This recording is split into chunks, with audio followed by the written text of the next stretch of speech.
Bonjour et bienvenue à Coram Deo, l'émission qui porte un regard chrétien sur le monde. Mon nom est Pascal Deneau, je suis pasteur de l'Église réformée baptiste de Saint-Jérôme et j'ai la joie de m'entretenir aujourd'hui avec le pasteur Timothée Wenger de l'Église réformée baptiste de Neuchâtel. Bienvenue à Coram Deo, mon cher Timothée. Pascal, c'est un plaisir d'être avec toi. C'est un plaisir renouvelé. C'est la troisième fois, je crois, que tu viens à Coram Deo. En tout cas, depuis que je l'anime tout seul.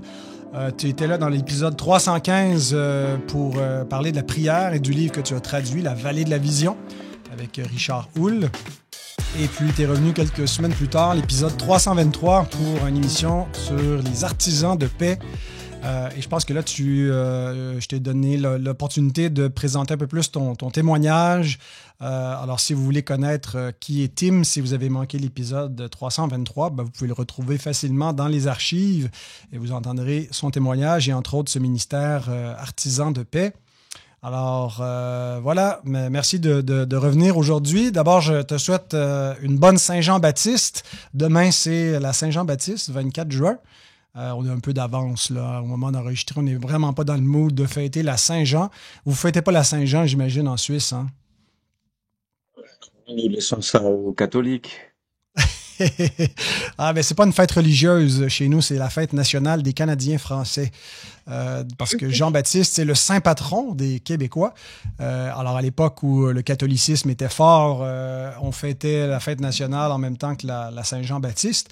Mais alors que Jean-Baptiste ni ne mangeait ni ne buvait, les Québécois, eux, mangent et boivent beaucoup le 24 juin pour faire la fête. Et je pense qu'ils ne pensent pas beaucoup à Jean-Baptiste, mais surtout à la fierté de la nation canadienne-française en Amérique du Nord. En tout cas, bonne Saint-Jean à ceux qui nous écoutent. Bonne Saint-Jean à toi, mon cher Tim. Mais aujourd'hui, on ne veut pas se parler de la Saint-Jean, on veut se parler des visites pastorales. Je ne sais pas si tu sais, mais lors de ma visite chez toi et chez ton collègue Jérémy Cavin, qui est à... toi, tu es à Neuchâtel, lui, il est à Lausanne, voilà. Un des effets que votre sainte présence produit sur moi, c'est de me sentir, qu'il y avait certains aspects de mon ministère pastoral qui étaient un peu négligés. Un des enfants pauvres de mon ministère, c'était les visites. Qui étaient très occasionnelles, au besoin, mais de vous voir aller avec vraiment des habitudes régulières dans votre agenda pastoral de visite. Ça m'a exhorté, puis de vous entendre un peu partager comment vous faites. Toi et Jérémy, on aurait peut-être dû l'inviter aussi comme troisième panéliste. Mais donc, j'ai dit, si je fais une émission sur les visites pastorales, c'est sûr que je vais inviter Tim, qui lui-même dit « Ah non, moi, je suis pas le bon gars, tu devrais inviter Olivier Favre. » Qui est quoi, un peu ton mentor, Olivier? Oui, j'ai beaucoup reçu d'Olivier et j'ai repris le flambeau après lui. Et je Oui, c'est ça. continue à recevoir de lui aussi, donc on continue à avoir des échanges. On voulait l'inviter, en tout cas, on a pensé à l'inviter, mais Tim, il dit non, on le dérangera pas, il est en vacances au moment où on l'enregistre. Donc, prochaine fois, Olivier, de toute façon, je pense qu'il n'est pas trop amateur là, de podcast et de parution sur YouTube. Là. C'est le défaut de cette génération-là. C'est comme mon mentor à moi. Là, quand je l'invite à Coram Deo, il dit « Ah, pas encore! » Mais voilà, donc il faut les talonner un petit peu, ces mentors-là pour les inviter. Mais alors, Olivier, tu m'as inspiré sur la question des visites. Et quand je réfléchissais à des questions sur de quoi est-ce qu'on peut parler, comment est-ce qu'on peut aborder la notion de visite pastorale, la première question qui me vient à l'esprit, c'est est-ce qu'il y a un fondement biblique et ou théologique pour les visites pastorales? Certainement, sinon on n'en ferait pas, mais peux-tu nous aider à réfléchir à cette dimension-là? C'est quoi le fondement biblique et théologique pour les visites pastorales, mon cher Timothée? Avec plaisir, je ferai un petit avant-propos, si tu me le permets. Oui. Donc, en disant que malgré tout ce que tu dis, je ne suis pas un spécialiste des visites pastorales. Je suis un pasteur qui, à la suite du divin pasteur, du divin berger, est appelé à prendre soin des membres de l'église locale où il m'a placé. Et je continue d'apprendre. Et en fait, cette discussion, la réflexion qui a précédé, ben, continue à m'aider à progresser aussi dans ce sujet. Et je pense que c'est comme ça qu'on va aussi le vivre en tant que pasteur. Mm. J'aimerais aussi clarifier que dans notre dialogue qu'on aura, on parlera peut-être parfois d'anciens, de pasteurs. Hein. Ce sont des termes qui, pour ma part, désignent les mêmes personnes. On pourrait même encore parler de évêque ou de berger, hein, car ce sont des termes interchangeables et je pense que c'est bien de l'avoir en tête. Euh, Là, on le voit dans Tite 1, hein, 5 à 9, où là c'est interchangeable, évêque aussi et ancien, ou bien dans 1 Pierre Mhm. 5 pour berger et ancien. Mm. Euh, et j'aime dire que souvent je dis que je suis un assistant berger, parce qu'en fait le berger c'est Jésus-Christ, c'est lui d'ailleurs qui œuvre dans les cœurs, c'est pas nous. Par contre, eh bien, nous sommes à sa suite. On pourrait dire que nous prolongeons son action sur cette terre par le mandat qu'il nous a donné d'être des bergers dans les églises. Et je pense que c'est important d'avoir ça en tête dans tout ce que nous vivons, particulièrement aussi dans des visites pastorales. Une autre chose que j'aimerais aussi juste aussi bien souligner, c'est que dans beaucoup d'églises protestantes et évangéliques, on fait une différence entre les pasteurs et les anciens.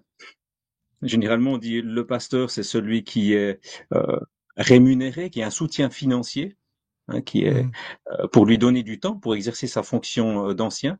Et généralement, c'est le prédicateur principal et l'enseignant dans l'Église. Et les autres anciens qui ne reçoivent pas de soutien financier, eh bien, sont moins disponibles ou simplement ils ont besoin de temps pour gagner de l'argent. Et puis ensuite, mettre le reste du temps aussi pour l'Église.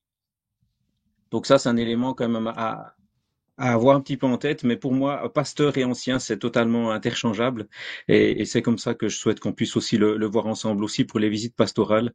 Je pense Mm. que je parlerai souvent de berger pour parler en fait de ces personnes qui sont concernées. Voilà un petit peu pour le préambule qui me semblait important à souligner. Amen. Pour le fondement biblique, donc tu m'as donné à réfléchir évidemment avec ces questions.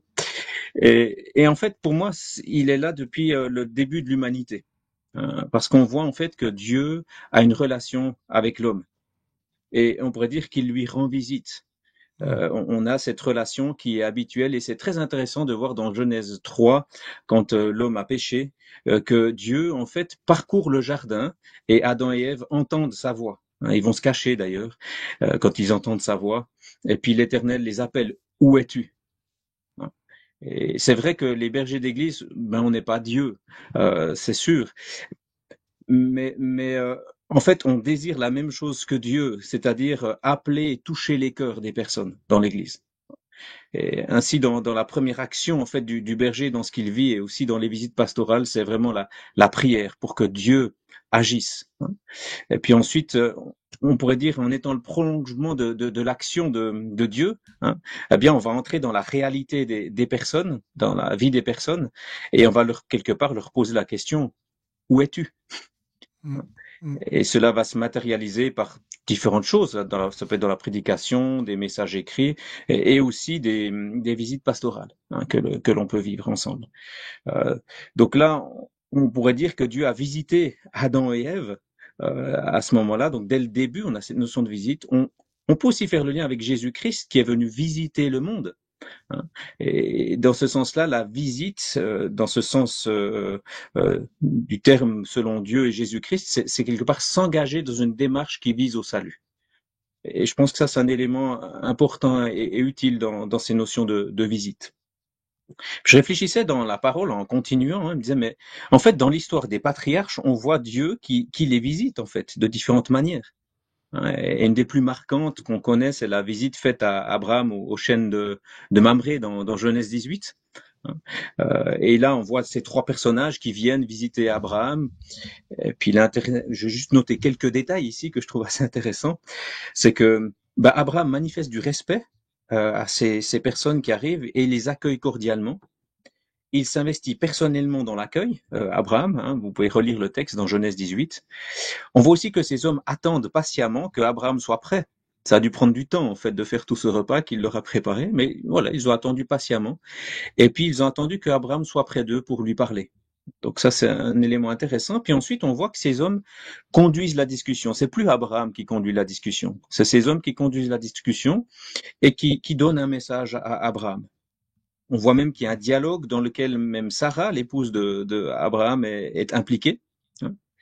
Et puis ensuite, on voit que ces hommes prennent congé d'Abraham. Abraham, d'ailleurs, les accompagnera. Il y aura d'ailleurs tout le dialogue avec concernant Sodome et Gomorrhe juste après. Mais on voit qu'ensuite, ces personnages s'en vont et Abraham rentre chez lui.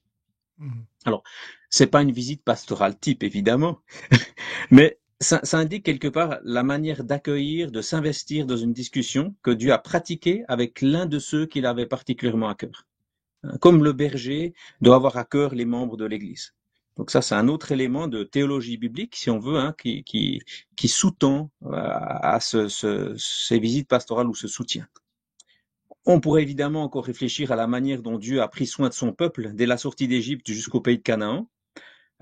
C'est pas ce qui définit la manière de vivre d'un ancien, qui n'a pas le même rôle que Dieu, évidemment, mais on peut apprendre de Dieu, en fait, de ce que Dieu aime, et comment il a conduit ceux qui ont été des bergers du peuple, et comment il a repris ceux qui ne l'étaient pas, en fait.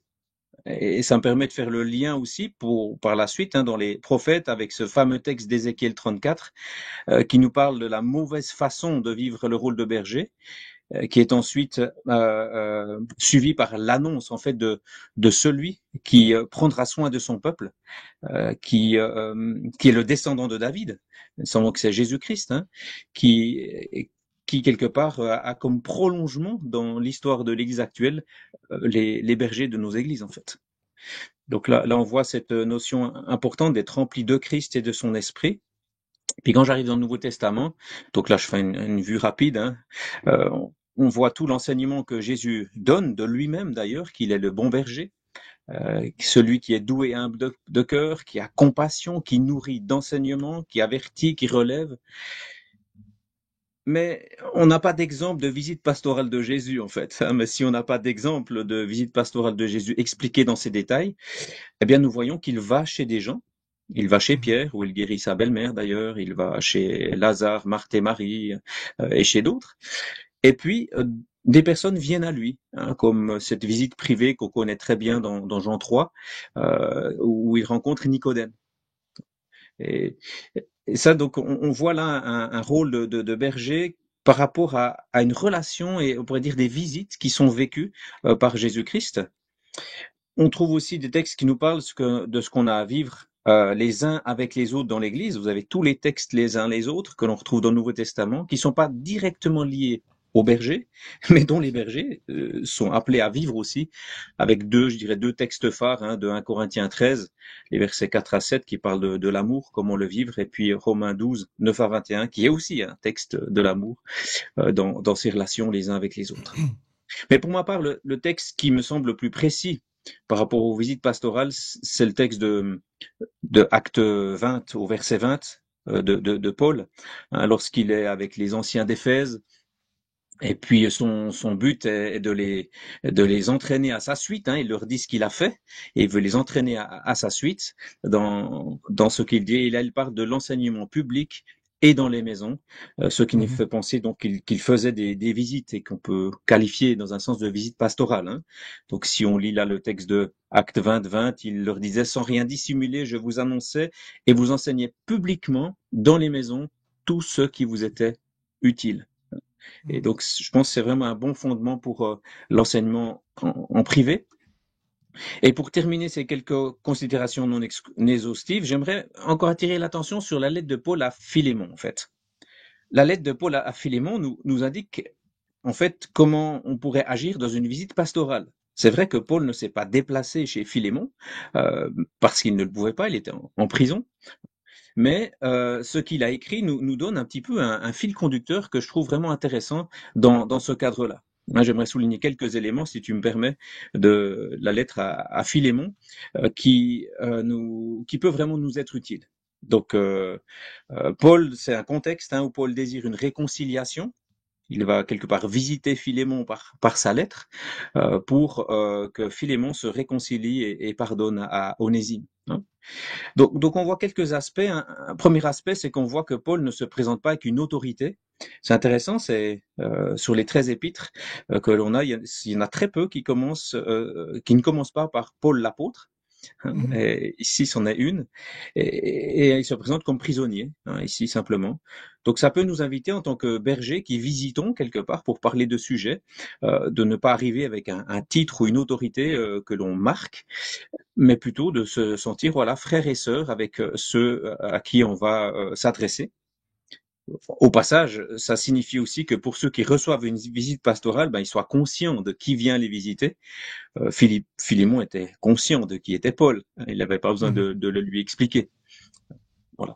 Deuxième aspect que je trouve intéressant ici, c'est que Paul souligne ce qui le motive, la grâce et la paix de Christ. On le voit d'ailleurs assez rapidement au début et à la fin. Et ça, c'est un élément qui le motive pour parler à Philémon. Et pour nous, en fait, dans toute visite que nous ferions, ça nous invite à avoir l'évangile sur le cœur et dans nos lèvres, on pourrait dire. C'est ce désir qui est fondamental ici pour Paul.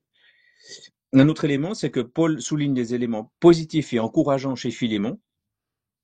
Et je pense que quand on fait une visite ou qu'on a un contact avec quelqu'un de l'Église, il est bon de se remplir des choses encourageantes que Dieu a déjà fait dans la vie de ces personnes. Ça nous aide aussi à avoir déjà de lever les yeux vers Dieu parce qu'on regarde ce que lui a fait, et puis aussi d'avoir une attitude plus encourageante et confiante dans l'œuvre de Dieu. Il est bon de se stimuler et parfois même de le dire, comme Paul le fait là, pour remercier, encourager ceux qui vivent pour la gloire de Dieu, ou en tout cas pour ce qui a déjà été fait. Et puis ensuite, Paul indique la démarche à Philémon. Il aurait pu lui commander, selon la doctrine de la parole, à accorder le pardon, alors qu'ici, non, il engage Philémon par l'amour. C'est vraiment ce qu'il fait. Vous pouvez relire la lettre. Et on voit d'ailleurs que Paul est beaucoup plus directif ailleurs. Généralement, quand il enseigne des généralités ou dans l'Église, il est dans Colossiens 3,13, il dit faites grâce. Il n'est pas en train de conseiller ou de dire ben voilà par amour pense à ceci ou cela. Mais on voit qu'en fait, il s'appuie sur ces choses-là. Philémon a entendu la lettre aux Colossiens et il veut trouver son cœur en fait pour le faire vivre selon son cœur. Ensuite, il va argumenter avec Philémon pour lui montrer ce qui est clairement juste, quelles sont les conséquences, ses responsabilités, et puis voilà les choix qu'il peut faire. Et puis ça nous encourage aussi quelque part à exposer les choses de manière la plus claire possible, en laissant quelque part l'autre ou les autres personnes prendre leurs responsabilités. Et quelque part vivre. Donc la lettre à Philémon, donc qui termine par une confiance que Paul d'ailleurs manifeste. Il a une confiance qui est exprimée. Et là, nous aussi, on va aussi faire confiance à Dieu dans ce que nous vivons dans ces visites. Donc, j'ai pris un peu plus de temps pour cette lettre à Philémon parce que je trouvais qu'elle avait quelque chose à nous apporter aussi dans la manière de vivre des visites ou des contacts qu'on peut avoir avec des personnes dans l'Église. Et puis, c'est vrai qu'on pourrait parler encore de beaucoup d'autres choses, comme Paul qui dit il faut qu'on aille visiter les églises qu'on a laissées quand il est revenu de mission. Donc ça aussi, c'est un élément qui nous montre que les visites sont importantes. On pourrait parler de Jacques qui dit qu'il faut aller visiter ceux qui sont orphelins et veuves. Donc il y a des éléments qui nous le montrent, que les visites font partie. Et il y a sûrement encore d'autres textes, d'ailleurs... pour vivre ce texte de Hébreux 13-17 qui est quand même très fort pour chaque ancien, de rendre compte quelque part de l'âme de chacun, eh bien, on va chercher les moyens les meilleurs pour les vivre. Mais ceci dit, on n'a pas de checklist dans la parole de Dieu ou de plan de visite pastorale. On n'a pas un protocole à suivre. Dieu n'a pas voulu qu'on mette un petit vu sur une checklist pour dire voilà, j'ai fait ceci, j'ai fait cela, c'est bon. En fait, il nous a plutôt mis face à un rôle à jouer dans la vie des personnes qu'il place dans l'Église, où nous sommes, et en prendre soin. Et moi, je vois plutôt des directions qui sont données par tous les éléments que je viens de dire. C'est encore lacunaire, on en aura encore d'autres, et tu pourras sûrement encore en ajouter, évidemment. Mais la visite pastorale, je dirais, c'est un outil que l'on utilise dans un cadre plus général, c'est-à-dire dans un cadre de suivi des personnes. Et lorsqu'elle est vécue selon les principes et les directions qu'on vient de voir, au niveau de la parole, en partant de la Genèse, en passant par toutes ces étapes, eh bien, nous voyons que ces directives nous poussent à vivre une visite, comme je disais avant, la visite dans la parole de Dieu, c'est vraiment un chemin qui désire le salut de l'autre et sa vie de foi. Voilà un petit peu les quelques éléments Hmm. que je pensais utiles à souligner, mais tu en as sûrement Hmm. d'autres. Ben, d'abord, merci d'avoir fait cet exercice de réfléchir à partir des Écritures et pas seulement des textes preuves, mais aussi des principes théologiques qu'on peut tirer de la parole. Et j'aime en particulier ce lien que tu fais avec Dieu qui visite l'homme. On le voit dans le jardin, on le voit avec Abraham, mais on le voit surtout par l'incarnation, Dieu qui a visité le monde, qui est venu en personne, en chair et en os, et ce Fils de Dieu qui allait vers les personnes, qui entrait dans les maisons, et puis on est appelé, nous, comme anciens, comme étant des sous-bergers.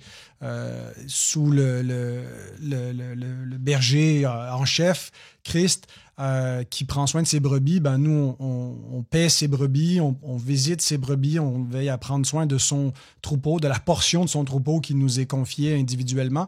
Mais donc, notre travail vraiment s'inscrit dans une continuité de l'œuvre de Dieu. Et c'est intéressant d'aborder la théologie biblique des visites pastorales comme finalement l'œuvre de rédemption, l'œuvre de rencontre avec Dieu. Et ça donne vraiment un cadre qui, je trouve, est inspirant pour dire, OK, je ne fais pas simplement m'assurer de... tu parlais de checklist, là, de dire, bon, ben là, je suis un bon pasteur, j'ai fait ma visite, mais c'est le prolongement du ministère de l'Évangile où on proclame, on annonce aux perdus la bonne nouvelle par la prédication. Certains répondent, mais il y a comme un suivi particulier qui est fait pour s'assurer qu'il y a vraiment une visite de Dieu dans la vie, dans les cœurs des gens. Donc, il y a une rencontre.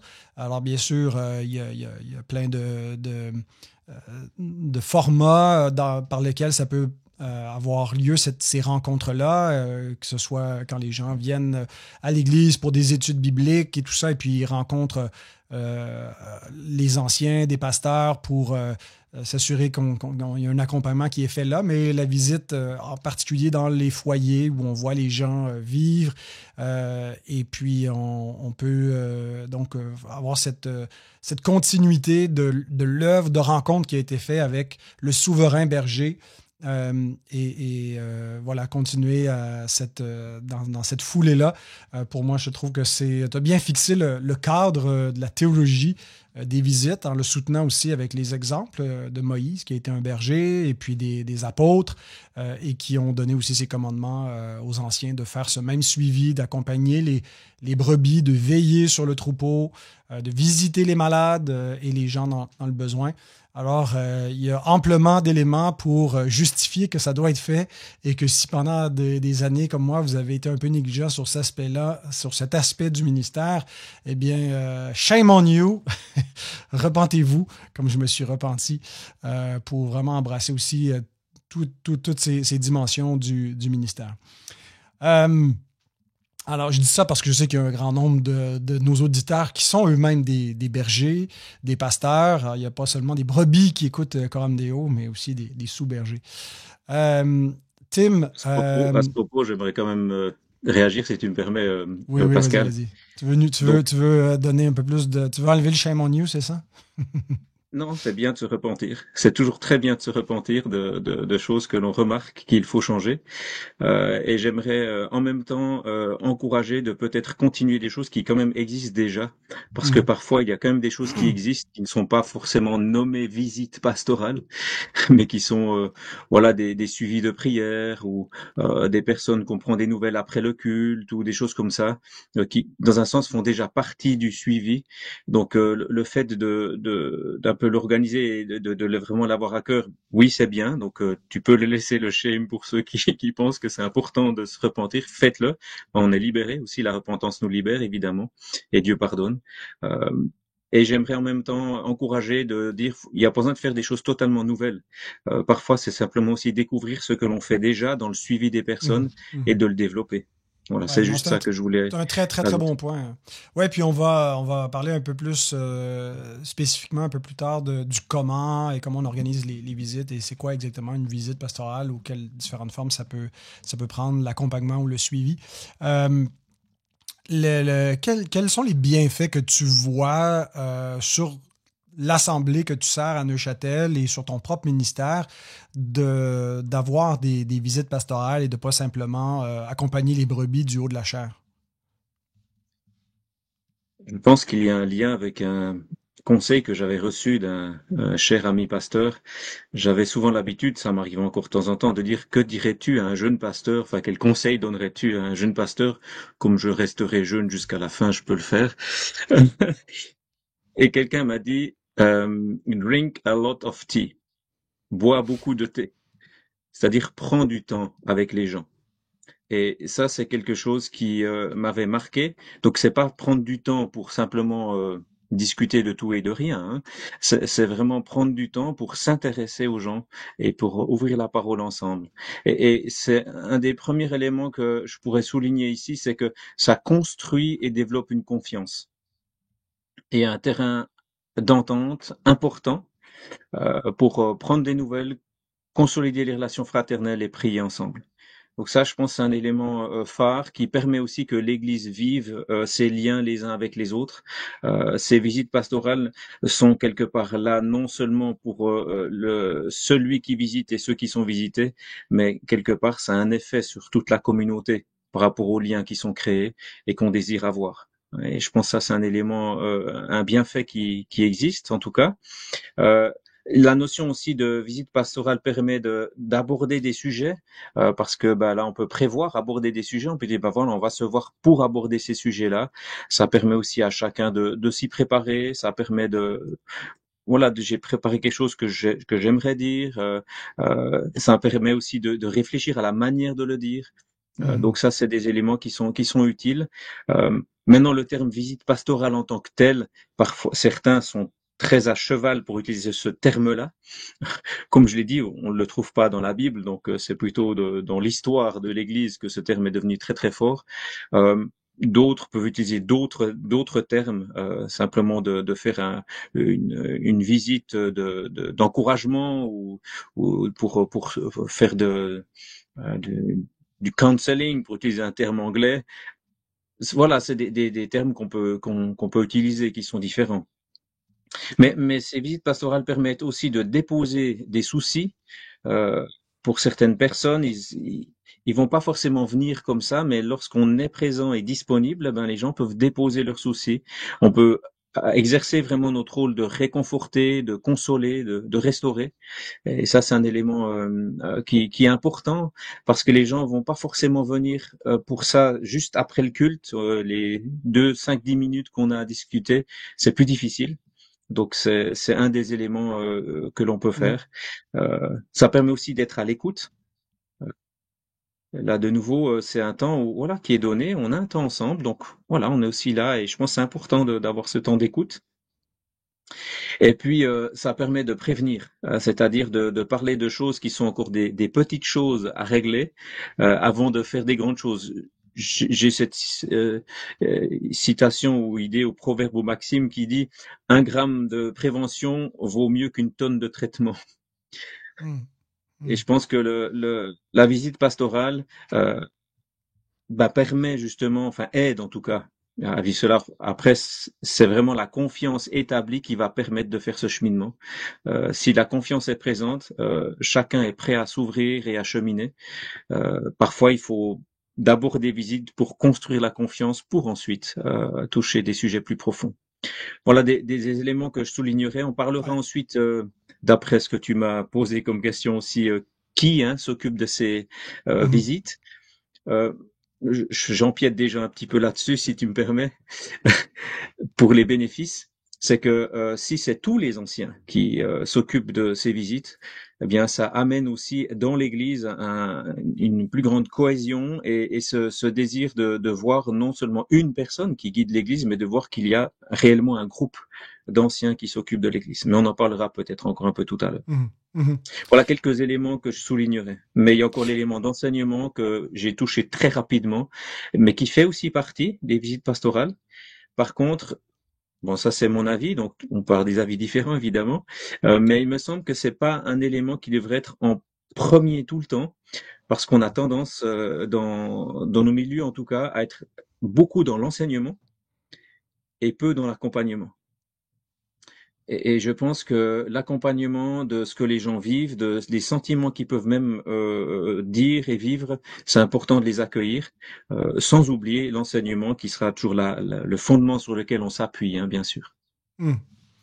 Ben, je retiens en tout cas que ça va renforcer l'unité de l'Église par le lien de confiance. Que c'est ouais, il y a un prolongement, hein, le pasteur dirige du haut de la tribune en proclamant la parole de Dieu, mais il fait le suivi de ce qui est proclamé en particulier pour s'assurer que c'est bien compris, que c'est bien reçu et prendre le temps de voir où en sont. C'est les paroissiens, les fidèles qui sont exposés de semaine en semaine à la parole, comment est-ce qu'ils ils reçoivent l'enseignement, comment est-ce qu'ils le vivent. Et bien, voilà, donc ça vient renforcer la solidité de l'Église. Un des défis, en tout cas, c'est certainement le mien, mais je crois que la plupart ne seront pas étrangers à cela et c'est peut-être pas une nouveauté de notre siècle surchargé. Je pense que ça a toujours été un défi pour tous les pasteurs de bien gérer le temps avec les multiples demandes. On le voit déjà dans le livre des Actes, où il y avait plus de demandes que de ressources auprès des apôtres pour être capable d'assister les veuves, entre autres la question des veuves des hellénistes. Et puis, il y a un besoin, et puis donc, ils se sont assurés de ne pas délaisser leur charge pour pouvoir s'occuper de l'enseignement et de la prière. Et c'est une façon générale de désigner l'ensemble du ministère apostolique, et on pourrait dire pastoral, par enseignement et prière. Qui inclut les visites. Mais donc, dans une semaine chargée où on a un sermon à préparer qui nous demande plusieurs heures, souvent plus qu'un enseignement, parce que des fois, il peut y avoir une autre étude biblique ou une école du dimanche.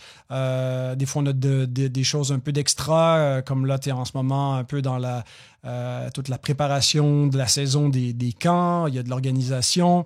Pour ma part, je fais des émissions, je fais du podcast. Bon, c'est pas obligatoire, je pourrais dropper ça et faire plus de visites comme certaines de mes brebis me le rappellent de temps en temps, ainsi que ma femme. Mais d'autres aiment bien que je fasse ces émissions. Mais comment est-ce que finalement on organise les visites dans le rythme du ministère pastoral?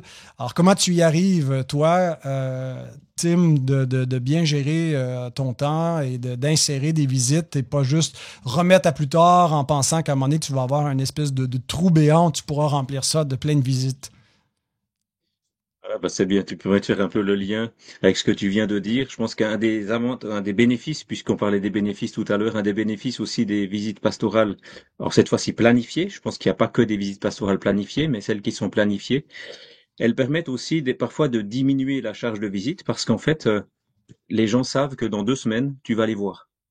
Donc pendant ces 2 semaines-là, tu peux leur dire on se voit dans 2 semaines à part grande urgence. Et puis donc ça permet aussi de diminuer certaines demandes qui peuvent parfois être incessantes pour des petites choses et qui peuvent être vues au même moment. Donc ça peut aider aussi, disons. Donc là, comme je viens de dire, il peut y avoir des visites annoncées, des visites que l'on prépare à l'avance, donc qu'on annonce aussi à l'avance. Donc là, on a donc les visites chez les personnes, en personne.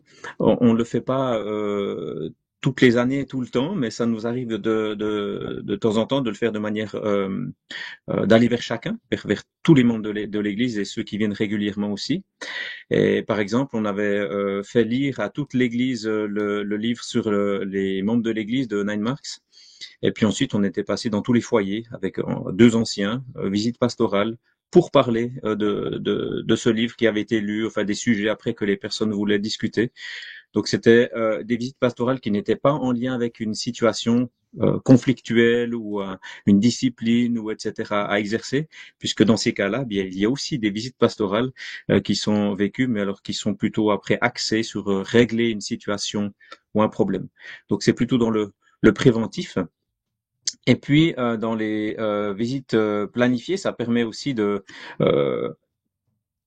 comme je le disais avant, de permettre de dire bah, je viendrai dans 2 semaines, ou nous viendrons dans 2 semaines, ou dans 3 semaines. Et puis donc ça limite aussi certaines demandes. Maintenant, moi je vois la visite pastorale un peu plus large que juste quelque chose de très officiel, de dire voilà le pasteur ou les anciens ou un ancien vient chez toi de telle heure à telle heure, ça sera un temps tout à fait officiel. Et puis en dehors de cela, ça s'appelle pas visite pastorale. Voilà, je le vois un peu plus large parce que pour moi c'est un suivi pastoral. Donc pour moi, l'envoi d'un petit mot peut faire partie aussi de ce suivi que l'on fait. Là, j'ai commencé il y a maintenant un certain nombre de mois à écrire chaque semaine à tous les membres de l'Église un élément pour lequel je prie pour les personnes en lien. Actuellement, c'est sur l'identité en Christ. Là, j'ai déjà fait, on a quoi, une trentaine de passages bibliques qui parlent de ça. J'en ai, je crois, une soixantaine. Donc, pour vraiment renforcer cette notion et ce lien aussi les uns avec les autres. Certains ensuite rebondissent, répondent, d'autres pas. J'ai pas d'attente vis-à-vis de ça des personnes, mais j'ai des attentes vis-à-vis de Dieu. Donc, je prie Dieu pour chacun et ils le savent pour certaines choses. Et ça fait partie de ce cheminement. Ou bien j'ai mis en place un système que j'encourage aussi d'autres à vivre dans l'Église. J'appelle ça des PP30. Ça s'appelle de partage prière 30 minutes. Et donc avec certaines personnes de l'Église, j'ai fixé par exemple toutes les semaines ou tous les mois. Enfin, ça dépend un petit peu de l'emploi du temps et des buts aussi recherchés. C'est d'avoir vraiment un temps de partage et de prière. Et puis ça peut être en lien avec aussi des objectifs, un livre qu'on peut lire ou d'autres choses. Donc pour chacun, ça peut être un peu différent, mais c'est aussi un suivi qui est vécu. Et puis depuis quelques années, on a mis en place aussi un suivi dans le cadre du collège d'anciens, où on a une liste pour toute l'année. On a déjà planifié une année à l'avance quel ancien va prendre contact avec quelle personne durant l'année. Et puis donc chaque semaine. Des personnes reçoivent un contact d'un ancien. Là, c'est généralement par téléphone, ça peut être par message, ça peut être par rencontre, contact. Ça, c'est à choix. Et puis ensuite, il y a un temps de discussion. Et puis, c'est aussi clairement dit qu'il y a des sujets de prière qui sont partagés et retransmis au collège d'anciens où nous prions ensuite pour les sujets qui sont proposés. Donc voilà un petit peu les aspects, je dirais, pratiques de la manière dont nous le vivons. Nous ne sommes pas la référence qu'il faut absolument suivre. Je le partage simplement parce que ça peut donner des idées et peut-être d'autres me partageront des choses qui vont m'aider moi pour progresser et cheminer.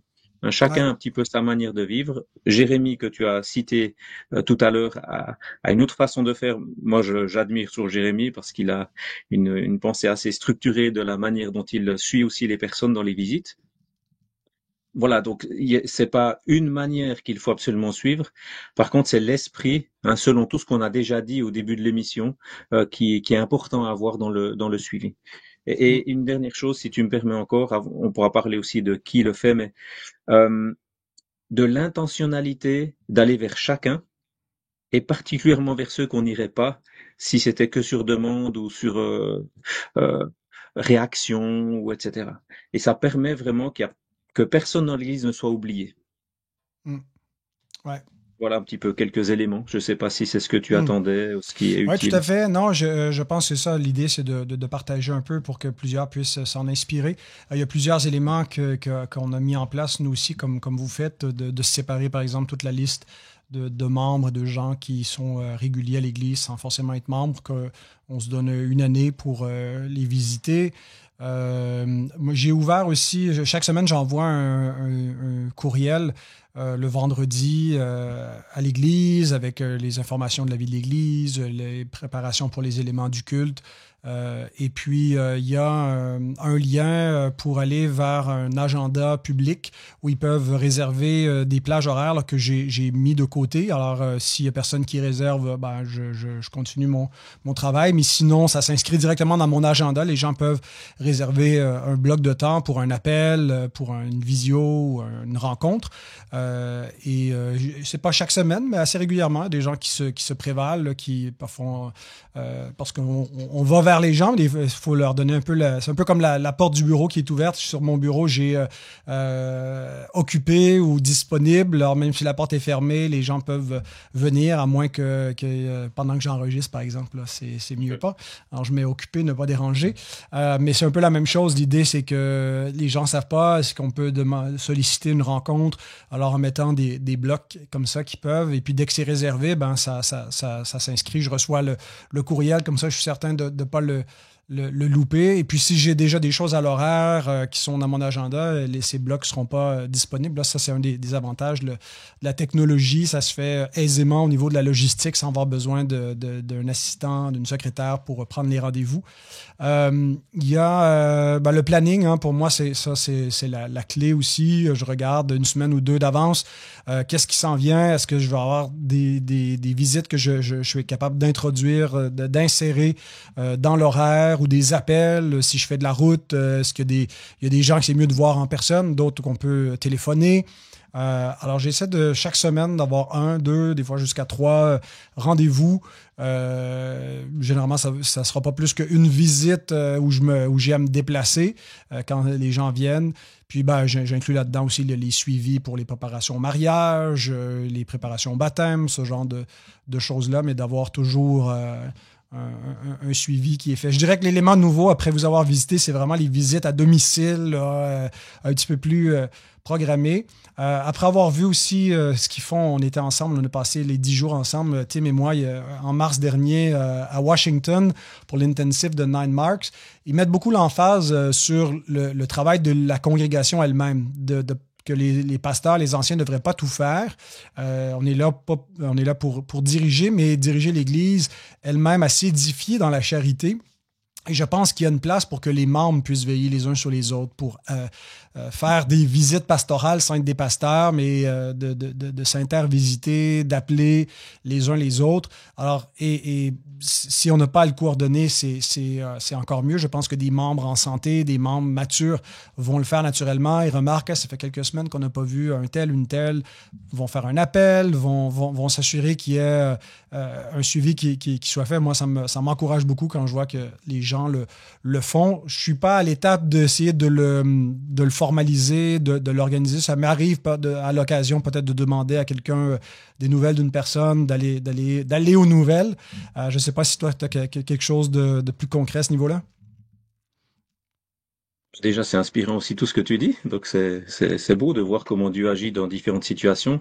Encore un exemple aussi d'un pasteur qui faisait je crois que c'était tous les jeudis matins, porte ouverte à son bureau, où c'était aussi une possibilité de venir. Hein.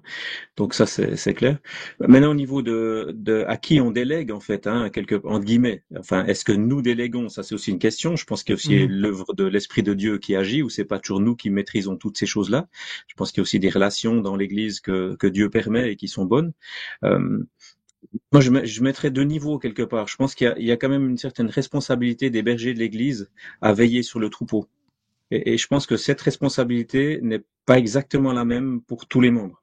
Donc, il y a quand même cette notion de se rendre compte hein, devant Dieu. Ça, c'est pas demandé à tous les membres, ça va demander aux bergers.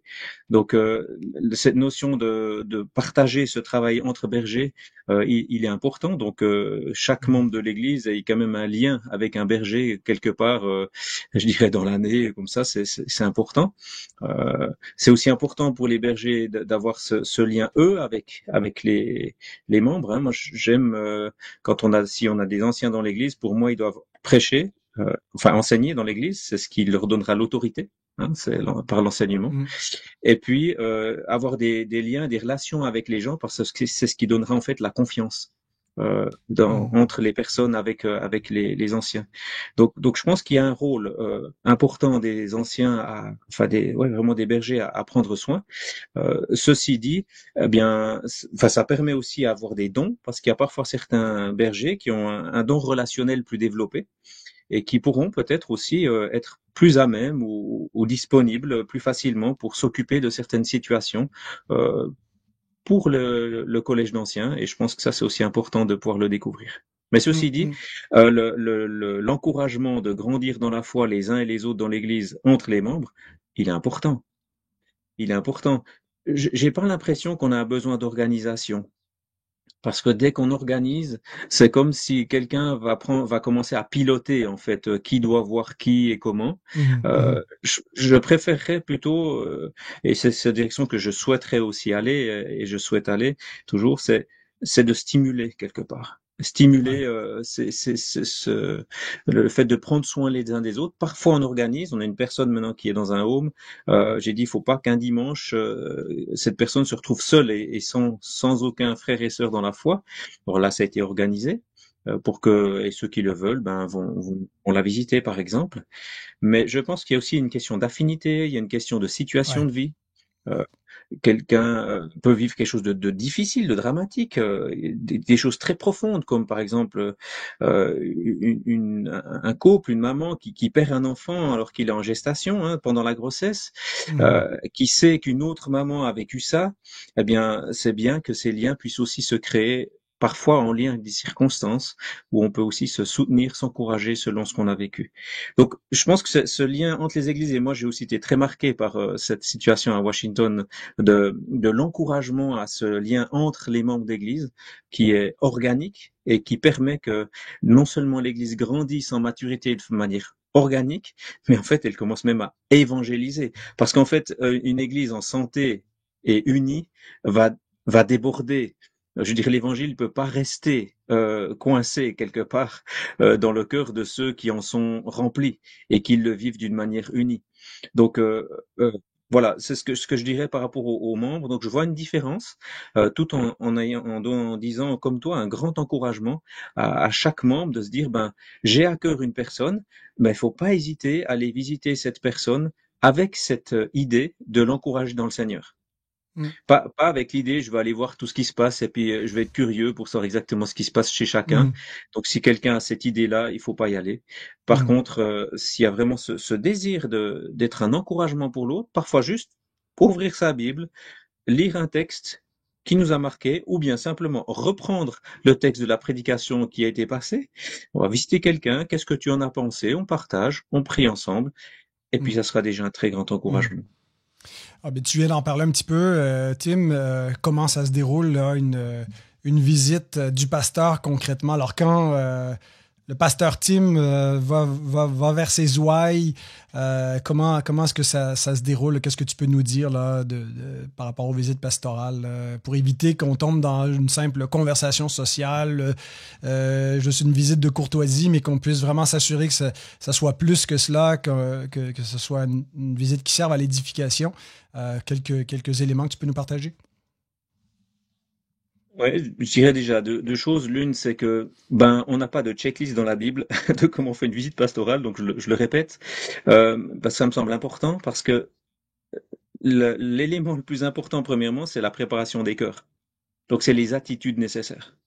Donc c'est déjà mon attitude qui sera importante. J'ai fait des visites pastorales où j'ai discuté de la pluie et des beaux temps, et je suis arrivé à la maison et je me suis repenti parce que je ne m'étais pas préparé. Hmm. Et ça, je pense que cette notion de désir de plaire à Dieu, cette notion de vivre l'évangile, cette soumission à la parole, ce désir de la voir présente quelque part, de se dire avec l'objectif, on veut regarder vers le Dieu trinitaire, euh, d'avoir une attitude d'écoute aussi. Mais déjà avant, c'est se préparer en fait, être au clair aussi bibliquement sur des sujets qui peuvent être abordés, dont on sait qu'ils peuvent être abordés. C'est peut-être bien d'y réfléchir avant, parce que quand on réfléchit sur place, des fois, on peut troubler Hmm. l'autre personne plus qu'autre Ouais. chose. Et puis, l'élément fondamental, et je le dirai pour plusieurs domaines, mais c'est aimer les personnes que l'on va visiter. Ça, c'est un élément vraiment fondamental. C'est exercer cet amour. Je veux aimer, je veux me remplir de l'amour de Christ pour les personnes chez qui je vais.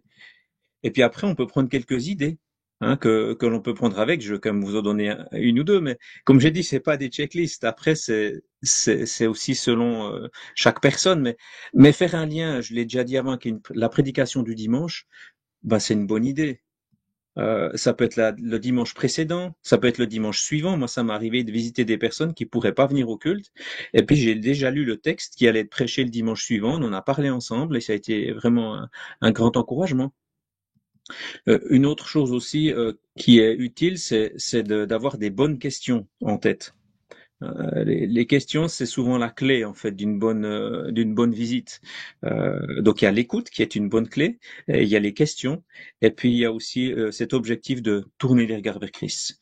Alors les questions, je dirais qu'il y a un peu, moi je vois un peu quatre directions de questions qui sont utiles.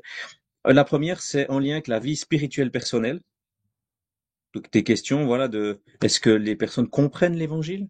Euh, Quel est leur lien avec Jésus-Christ? Comment vivent-ils leur piété personnelle? Euh, Lecture de la parole, la prière, quels sont les progrès dans la foi, les luttes, est-ce qu'ils lisent des livres, enfin, de quoi se nourrissent-ils spirituellement? Donc ça, c'est des questions qu'on peut poser avec doigté, euh, aussi dans cette notion de confiance, l'un avec l'autre. C'est pas le but de contrôler, c'est le but d'accompagner. C'est vraiment important d'avoir cette attitude-là. Ça vient avec l'amour que j'ai dit précédemment. Ensuite, il y a le lien avec la vie familiale, souvent, qui est quand même un point très important dans la vie des personnes. Euh, Couple, éducation, les liens parents-enfants. Une autre direction, c'est le lien avec l'église locale. Euh, Est-ce qu'ils reçoivent les enseignements? Qu'est-ce qu'ils en pensent? Qu'est-ce qu'ils développent? Leurs relations dans l'Église, l'engagement, la participation au culte, enfin, etc. Et puis la quatrième direction, c'est en lien avec la vie professionnelle. Comment est-ce qu'ils vivent leur vie professionnelle? Comment ils vivent leur foi, leurs valeurs? Et puis j'aimerais dire avec ces quatre éléments que notre but, en tant que berger de l'Église, c'est pas de guider la vie des personnes dans tout ce qu'ils font, c'est de les accompagner dans leur cheminement spirituel avec Christ. Donc, Hmm. professionnellement, j'ai pas dit, par exemple, de demander exactement ce qu'ils font, pourquoi, quand, comment.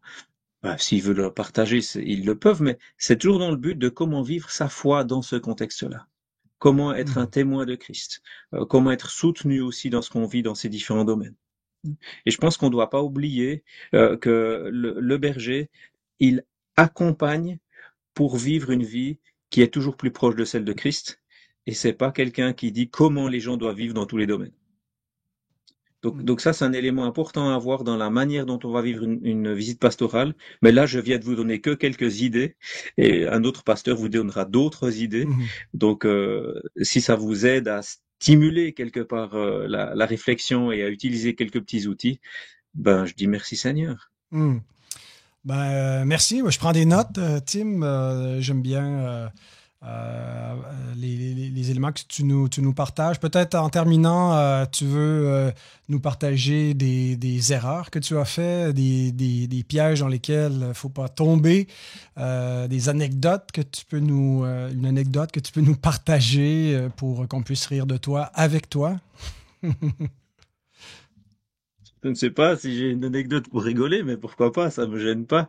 Euh, J'en ai une par rapport à une visite que j'ai faite une fois chez quelqu'un qui m'a dit, mais pourquoi tu viens nous visiter? Il n'y a pas de problème. En fait, les personnes étaient habituées dans les églises où ils étaient précédemment à avoir la visite d'un pasteur uniquement quand il y avait des problèmes. Hmm.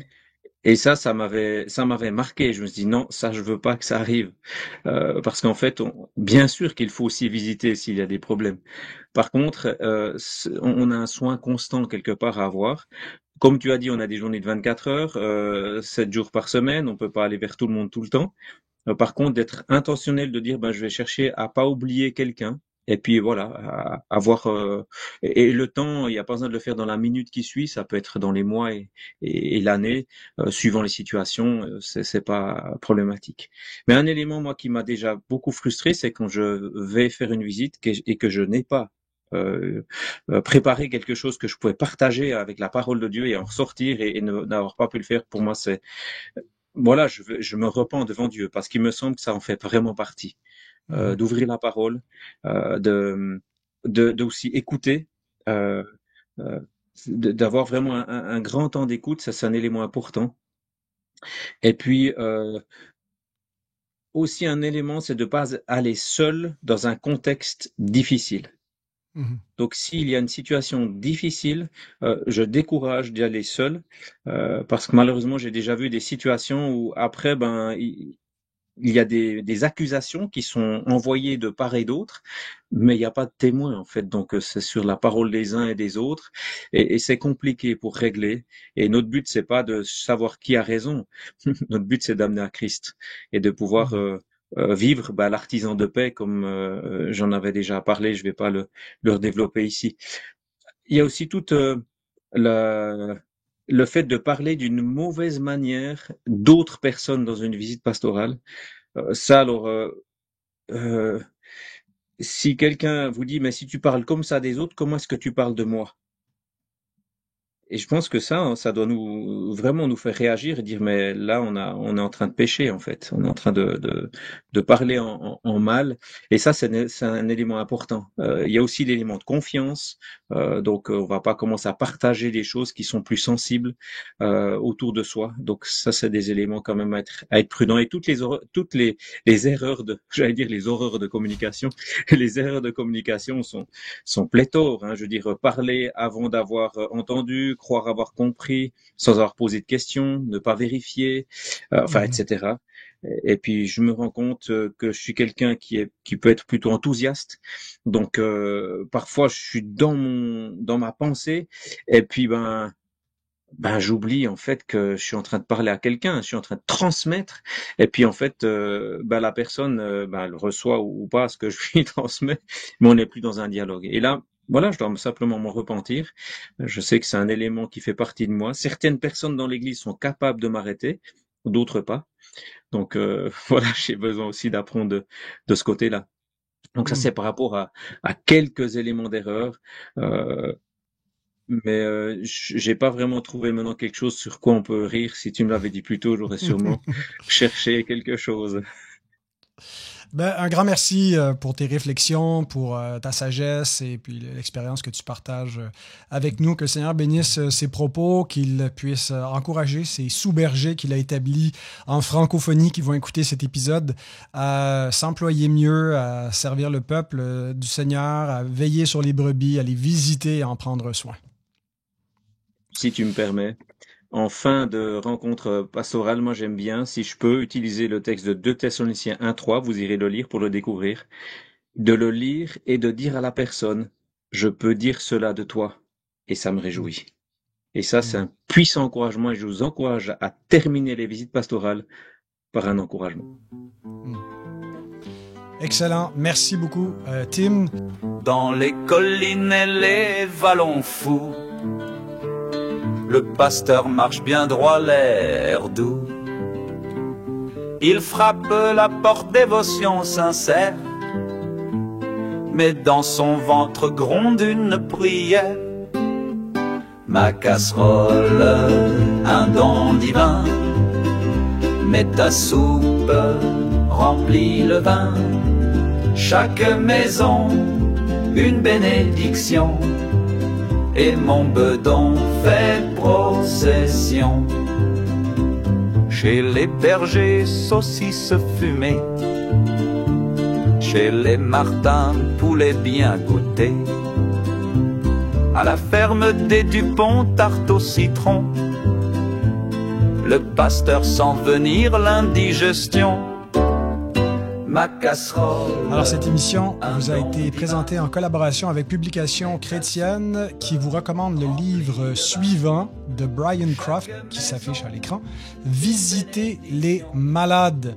Un petit livre de 129 pages, pas que pour les pasteurs, mais qui exhorte les croyants à prendre soin des malades, à les visiter. Alors, c'est un ministère lié à la miséricorde que nous devons exercer.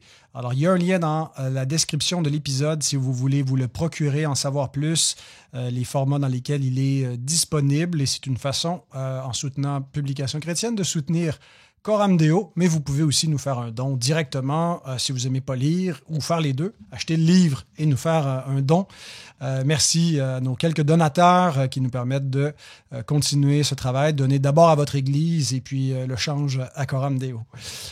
Quelques annonces en lien avec ce qui s'en vient cet été. C'est la saison des camps. Alors, Tim, tu es bien impliqué dans cela. Tu organises le camp réformé baptiste et aussi des camps d'enfants et d'ados. D'abord, peux-tu nous parler du camp réformé baptiste du 28 juillet au 1er août prochain? Il y a encore de la place, en tout cas au moment d'enregistrer l'épisode, pour s'inscrire. Tout à fait. Donc, c'est pas uniquement moi qui organise, je fais partie de l'organisation. Et donc, c'est un camp qui se déroule du 28 juillet au 1er août dans la région de Grenoble. Et donc, il est possible d'y participer. Actuellement, il reste encore une chambre sur place. Et il y a encore de la place, par contre, pour des personnes qui trouvent leur hébergement eux-mêmes et qui, par contre, vivent le camp avec les enseignements et la nourriture qui leur sera aussi fournie dans cette inscription.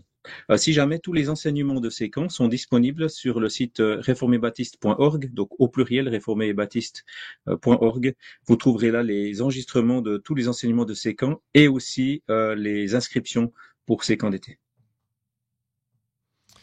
Donc le camp réformé baptiste et les camps d'enfants et d'ados?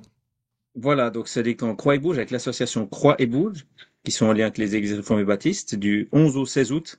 Donc, il y a un camp de 8 à 12 ans et un camp de 12 à 16 ans. Et il y a aussi donc la formation dès 16 ans pour se former. Et ça, c'est en début d'été. C'est donc à l'adresse cyfoje.ch que vous trouverez les informations pour ces formations. Le CIFOGE, j'ai la casquette encore. Exact, ah, bien joué.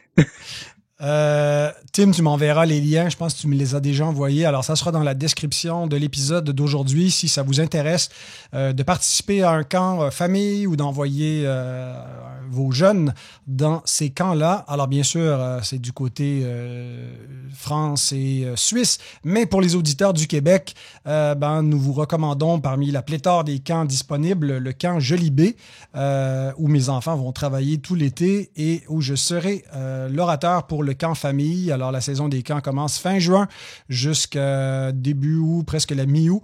Alors, cliquez sur le lien également pour en savoir plus. C'est en Abitibi, mais ça vaut la peine de se déplacer. Ces camps-là, c'est comme des formules tout inclus, mais en plus édifiantes. Alors, voilà. Bien, je vous donne rendez-vous dans 2 semaines avec Vincent Lemieux, où on va parler de l'importance de se préparer pour l'adoration. L'événement le plus important qu'on a, notre rendez-vous le plus important chaque semaine, c'est la rencontre du Seigneur avec son peuple. Et puis, on ne peut pas juste y aller comme ça sans se préparer, et en particulier pour les ministres. Alors, on va parler à la fois de la préparation des fidèles, mais aussi des ministres qui sont impliqués. Eh bien, voilà, c'est un rendez-vous. Merci encore à Tim pour ta participation d'aujourd'hui, pour les bons partages que tu nous as donnés. Et merci, chers auditeurs, d'avoir été des nôtres. À bientôt.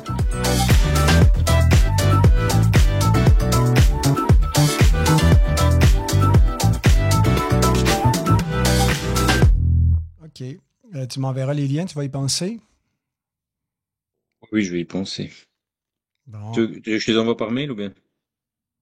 Comme tu veux, tu peux les larguer dans Telegram, tu peux les envoyer par la poste. Par la poste, tu vas voir ça, toi?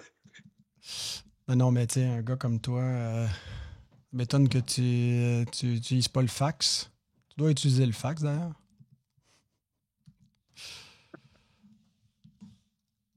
Je fais des signaux de fumée, moi. Ouais. Tu m'étonnes. Est-ce que vous dites ça ou c'est juste les Français? Tu m'étonnes. Non, ça fait aussi partie des expressions qu'on utilise assez régulièrement, d'ailleurs. La première fois que c'était